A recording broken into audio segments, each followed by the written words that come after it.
la marche pour les libertés, donc à Paris, aux abords de Place de Clichy. Donc on va aller faire un petit tour pour voir un petit peu pourquoi certains élus et certains communistes sont présents aujourd'hui. Donc bonjour Gérald Briand. Bonjour. Donc vous êtes adjoint à la mairie du 18e sur toutes les questions services publics et cantines scolaires. Est-ce que vous pouvez nous dire pourquoi vous êtes là aujourd'hui? Je suis là d'abord comme citoyen, et puis aussi bien sûr comme élu, mais comme citoyen parce que je pense qu'aujourd'hui, il faut qu'on se réveille un petit peu. Il faut qu'on se réveille, il faut qu'on arrête de se faire dicter l'agenda par l'extrême droite, parce qu'aujourd'hui, quand on écoute et quand on ouvre sa télé, aujourd'hui, c'est tout ce qui se passe dans le pays, c'est de la faute de l'immigré. C'est bien simple, à chaque fois qu'il y a un problème, c'est la faute de l'immigré. Donc ça, il faut que ça s'arrête. Il faut que ça s'arrête parce qu'aujourd'hui, les vrais responsables, ils sont bien au chaud, bien tranquilles. Ils ont communément des facilités parce qu'au final, on ne les interrompt jamais. On leur dit jamais que nous, on veut une bonne retraite, on veut nous des logements sociaux qui soient accessibles, on veut pouvoir avoir accès aux services publics et c'est de ça dont il faut parler. Et donc il faut arrêter de se faire dicter l'agenda par l'extrême droite. L'extrême droite, c'est un vrai danger. C'est un danger pour nos libertés. Parlez-en aux Américains qui ont subi ce qu'ils ont subi avec Trump, aux Brésiliens qui sont avec Bolsonaro. Il n'y a pas plus terrible. Donc nous, on a besoin aujourd'hui de se bouger, de se retrouver. On a besoin que la gauche, elle se prenne en main, qu'elle dise qu'elle a des idées, qu'elle veut que ça change le pays. Et pour que ça change, il faut qu'elle occupe un peu le terrain. Donc on manifeste aujourd'hui, c'est bien, ça fait du bien. Ça fait chaud au cœur. Mais il faut aussi qu'on aille dans les quartiers, qu'on aille un peu réveiller tous les gens qui aujourd'hui ont un peu renoncé à se battre. Et voilà, c'est ce que j'espère que si cette manif peut aider à déclencher un petit peu les choses, ça aurait été une belle réussite. Merci Gérald, bonne marche. Donc on va ensuite aller faire un petit tour avec Igor Zamikei, donc qui est le responsable de la vie du parti. Igor, bonjour. Bonjour.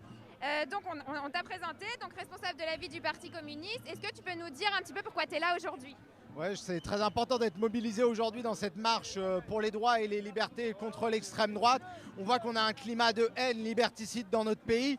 Il se traduit très concrètement par des lois comme la loi de sécurité globale. On a vu aussi tout un tas de dispositions de la loi sur le séparatisme qui sont très graves. Donc on a besoin d'une mobilisation d'ampleur et surtout on a besoin d'une mobilisation à gauche pour une autre république, pour une république sociale et démocratique et pour défendre des droits et des libertés pour tous, quelle que soit l'origine, la couleur de peau, pour tous les citoyens du pays. Et cette mobilisation, elle permettra d'élever les droits pour toutes et tous. C'est le sens de notre présence à cette manifestation et on va être nombreux à défiler, je crois. Merci beaucoup Igor, bonne marche. Donc on va aller maintenant voir Anouchka Komoshian, donc, qui est élue du 12e arrondissement de Paris sur toutes les questions de la vie étudiante et de la jeunesse, je ne me trompe pas? Bonjour. Donc Anouchka, est-ce que tu peux nous dire un peu pourquoi tu es là aujourd'hui? Je suis là parce qu'en fait, la politique antisociale de Macron, en fait, elle sème la division et elle est en train de préparer l'extrême droite. Voilà, parce qu'on sème un peu la désespérance. Et donc moi, je me préoccupe notamment des questions de jeunesse. Et franchement, laisser la jeunesse autant à l'abandon dans une crise en plus sanitaire, économique et sociale, ça me fait peur. Parce qu'en fait, c'est des gens qui vont peut-être pas voter, qui vont se désintéresser de la politique, qui vont plus faire confiance aux politiques. Et ça, c'est laisser la porte ouverte, clairement, à l'extrême droite. Et qu'est-ce qu'on dit aux jeunes pour les sensibiliser à l'extrême droite? Parce que souvent, on a l'impression que l'extrême droite a des solutions pour la population et les écoute. Donc il y a beaucoup de gens qui le pensent. Qu'est-ce qu'on dit à ces personnes? Qu'il faut faire très attention aux sources d'informations en fait, qu'on prend.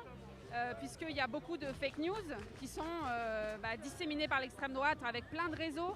L'extrême droite est très organisée, est en train de se renforcer, donc c'est ça qui est très terrible, quoi. Et donc qu'est-ce qu'on leur dit? Qu'il faut essayer de s'engager, de s'intéresser, de s'informer autrement. Et moi je pense que par exemple le Parti communiste, il a tout intérêt à parler d'un tas de sujets et d'en débattre, d'informer les gens, de rétablir un petit peu la vérité sur plein de choses. Merci beaucoup Anouchka. Et dans tous les cas, donc là on est à la marche des libertés, mais on rappelle qu'il y a les élections régionales, donc le premier tour la semaine prochaine. L'extrême droite est un vrai danger dans la plupart des régions en France. Donc vraiment, on vous invite à aller déposer un bulletin pour la gauche.